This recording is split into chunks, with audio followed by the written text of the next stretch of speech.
Good day, Ma'am and Sir. My name is Joan Jose from Sorsogon City, Philippines.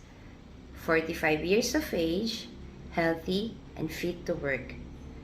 Married and blessed with two sons, ages 19 and 14, with a bachelor degree, major in food technology. I work as a housemaid in the Philippines for 5 years.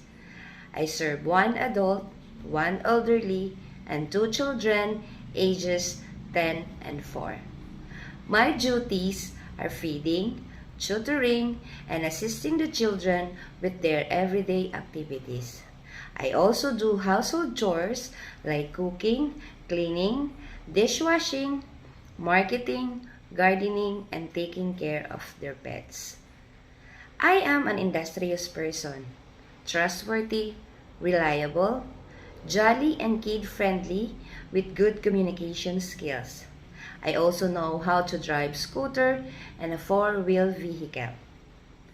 I am also willing to take good care newborn babies, toddler, children, and elderly.